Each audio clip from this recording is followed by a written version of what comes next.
আমরা তো নাভি নিচে হাত বাঁধি। ডক্টর জাকির নায়েক বুকের উপরে বললো কেন? এখন আমার থেকে একটু যে বেশি জানি, ওর নাম হচ্ছে ইখলাসউদ্দিন মন্ডল, আমাকে যে প্রথম কোরআনের বাংলা অনুবাদ দিয়েছিল, প্রথম, আলহামদুলিল্লাহ। তো ওকে তখন বলছি কেন, ও ধর্ম সম্পর্কে জানতো কেমন, কেন ও অনেকদিন ধরে নামাজ পড়তো, আর আমি তখন নতুন নতুন ওর সঙ্গে নামাজ পড়তে যাই, কেন মসজিদে যেতে লজ্জা লাগে, এর জন্য ওর পিছ পিছ আমি যাই। তো আমি তখন ওকে বললাম যে ডক্টর জাকির নায়েক তো বলছে বুকে পুরো হাত বাঁধতে হবে, তো আমরা কেন নাভি নিচে হাত বাঁধি? তখন ওই ইখলাসউদ্দিন মন্ডল উনি তখন বলছেন যে ওটা তো ফরাজিরা করে। আমি তখন বলছি ফরাজি বার কি, ডক্টর জাকির নায়েক ফরাজি নাকি? তো ডক্টর জাকির নায়েক যদি ফরাজি হয় তো একটা সাধারণ ভাবে যে ডক্টর জাকির নায়েক তার ফরাজি নাকি? ও তখন একটুবার বলছে কে বলেছে? ডক্টর জাকির নায়েক। তাই নাকি? আচ্ছা জি হ্যাঁ। ও তখন বলছে ঠিক আছে, প্রোগ্রামটা আবার পূর্ণ সম্প্রচার হবে বিকাল 5টা 15-তে, সেই সময় আবার দেখবো। সেই দিনই ঠিক আমরা সন্ধ্যা 5টা 15 অপেক্ষা বসেছি, কখন হয়, খাতা কলম নিয়ে বসে আছি একদম দুজন, যে পৃষ্ঠিতে দেখবো যে কি বলে। তো ডক্টর জাকির নায়েকের অংশটা যখন আবার আসে, আমি সঙ্গে সঙ্গে তখন খাতা কলম নিয়ে বসেছি, কি বলে লিখবো। সঙ্গে সঙ্গে যখন বলা হলো, তখন সঙ্গে সঙ্গে আমি এটা করলাম, নোট করলাম। নোট করার পরে ডক্টর জাকির নায়েক রেফারেন্স দিয়ে রয়েছেন আবু দাউদ জীবনে প্রথম রেফার 759 নম্বর হাদিস, বুকের পরে হাত বাঁধা প্রসঙ্গে। নাভি নিচের হাত বাঁধার হাদিসটা ডক্টর জাকির নায়েক নিজে বললেন, আবার বললেন হাদিসটাকে যাইফ, আমলযোগ্য না। তখন জয়ীফ এটা কি, এটাও অতটা বুঝি না। তো বুঝতে পারলাম যে এই জিনিসটা অতটা ভালো জিনিস না, মানে এতটুকু বুঝবে রে ভাই, যখন কথা বলছে যে ডক্টর জাকির নায়েক বলছে এটা দুর্বল, তারপরে বোঝা গেল যে এই জিনিসটা অত ভালো জিনিস না, মানে বুকের উপরে বাদ দেবে, এটা রাসূল বেঁধেছে। তো ওই আলোচনা শুনে যখন বুঝতে পারলাম, তখন ওই ব্যক্তি আর আমি তখন আমাদের পীর সাহেবের কাছে গেলাম। পীর সাহেবকে গিয়ে সঙ্গে সঙ্গে বলছি, পীর সাহেব ডক্টর জাকির নায়েক বলেছে বুকের উপরে হাত বাঁধতে হবে। আমাদের মসজিদের সামনে একটা পীর আছে, ওই পীরকে গিয়ে বলছি, তখন বলছে পীর বলছে ডক্টর জাকির নায়েক ওয়াহাবি। ফরাজি থেকে ওয়াহাবি আবার আরেকটা আসলো, ওয়াহাবি আবার কে? আমি তো বিপদে। আরেকজন হুজুরের কাছে গেলাম, হুজুরকে তখন বলছি যে হুজুর ডক্টর জাকির নায়েক বলেছে যে বুকের পুরে হাত বাঁধতে হবে, আবু দাউদ 759 নম্বর হাদিস। ও তো আরে সব ফরাজিদের আমলে, বাদ দে তোর আবু দাউদ, ঠিক এইভাবে কথা। আশ্চর্য, কি আবার কি হচ্ছে এটা?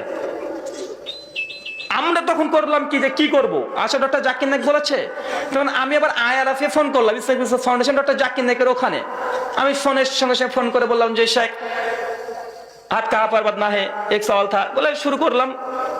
তো ওখান থেকে IRF থেকে তখন জবাব দিল যে হাত সিনে পর বাদ না সহি হে, সুন আবু দাউদ কা হাদিস মজুদ হে, হাদিস নাম্বার 759, সাইদ ইবনে খুজাইমা, আরো কয়েকটা বেশ রেফারেন্স দিল। সঙ্গে সঙ্গে ফোন করার সঙ্গে সঙ্গে রেফারেন্সটা দিয়ে দিল। আবু দাউদ কোথায় পাই? তো আবু দাউদ পীরের কাছে যায়, পীরের কাছে আবু দাউদ নাই। কয়েকজন নামই শুনেনি আবু দাউদ বলে কোন হাদিসের বই আছে। সেই সময় 12 সালের কথা বলছি, নামই জানে না আবু দাউদ হাদিসের গ্রন্থ আছে। এরকম অনেক যে খোঁজ করলাম, কোন জায়গায় আবু দাউদ পেলাম না। কিছু কিছু জায়গায় বুখারী পেলাম, কিন্তু আর মিশকাতটা বেশ কয়েক জায়গায় পেয়েছিলাম হুজুরদের কাছে। তো আবু দাউদ কারো কাছে নাই। পরবর্তী সময় একটা বুদ্ধি, মানে আমাদের ওখানে একজন কম্পিউটার টেকনিশিয়ান ছিলে, তো তাকে গিয়ে বললাম, ওর নাম মাসুদ রানা, মাসুদ, ওকে বললাম যে এরকম এরকম বাবার সমস্যা হয়েছে। ও তখন যাস এর কোনো ব্যাপার না গিরে, হ্যাঁ ইন্টারনেটে পাওয়া যাবে। ও তখন সঙ্গে সঙ্গে ইন্টারনেট আবু দাউদ PDF লিখেছে, ইসলামিক ফাউন্ডেশন থেকে পেয়ে গেছে সঙ্গে সঙ্গে। আচ্ছা আবু দাউদ খোলো, হাদিস নাম্বার কিভাবে খুঁজ দেয় তাও জানি না। তো যখন মাউসের চাকাটা ঘোরায় একটু নাম্বারিং চেঞ্জ হয়, বুঝতে পারবে এটা হাদিস নাম্বার হবে। তো যাই হোক 759 খুঁজে, তো আগে খুঁজে দেখছি হ্যাঁ যা ডক্টর জাকির নায়েক বলছে ওই কথাই মিলে গেছে। আলহামদুলিল্লাহ। ওই সময়ের মধ্যে যখন চোখে পড়ে গেছে, দেখে ফেলেছি, মাগরিবে গিয়ে আমরা বেঁধে ফেলেছি বুকের পুরে হাত, আলহামদুলিল্লাহ।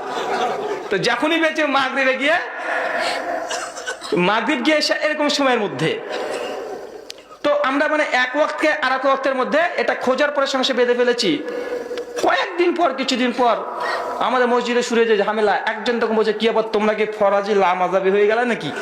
আমরা তখন শুধু একটা কথা বলি, আবু দাউদ 759, মানে শুধু এই কথাই। আলহামদুলিল্লাহ। তারপরে অনেক সমালোচনায় আমাদের মসজিদে, যেগুলো আপনাদের যারা নতুন কনভার্টেড হয়েছেন, আপনার জীবনে যা হয়েছে আলহামদুলিল্লাহ সবগুলা ধরেন আমাদের জীবনেও হয়েছে। আমাদেরকে খোঁচে দিয়েছে তারাই, এত রাগিয়ে দিয়েছে তারাই। কেন? আমাদেরকে মসজিদ থেকে তারাই বের করে দিয়েছে। মসজিদ থেকে তারা আমাদেরকে বের করেছে, তারাবির নামাজ আমাদেরকেও পড়তে দেয়নি। বলেছিলাম আলোচনার জন্য বসতে, আলোচনার জন্য তারা বসেছিল, তাদেরকে একজন হুজুরকে ডেকে নিয়ে এসেছিল, আমাদের এলাকার সবচেয়ে বড় হুজুর। ও হুজুরকে যখন নিয়ে এসেছে, বলছে ওকে ডেকে নিয়ে আসো, রাহুলকে সাইজ করবো।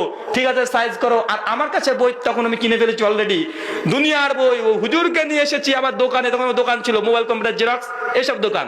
হুজুর যখন চলে এসেছে, হুজুরের সঙ্গে এখন আলোচনা হবে, আমি তখন শুধু শুধু বুখারী, মুসলিম, আবু দাউদ, তিরমিজি, ইবনে মাজাহ, নাসাই, বুলগুল মারাম, রিয়াদুস সালিহিন 22-23টা বাংলা অনুবাদ যা হয়েছে, উর্দু যে কটা আছে সবগুলোকে খুলে বসে আছি।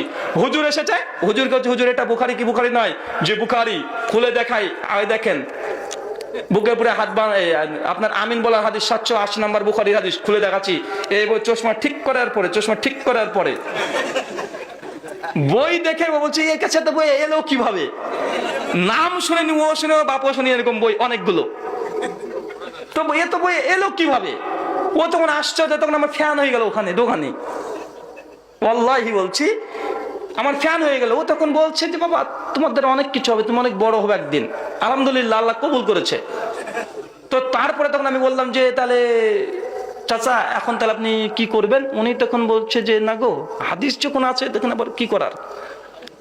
এখন মসজিদে চলে গেছে এশার নামাজে, নামাজ কোন রকম শেষ, মুসল্লি ঘিরে ধরেছে। কি আবার কি দেখলা দোকানে গিয়ে? কোন দলিল পাইছে ওদের?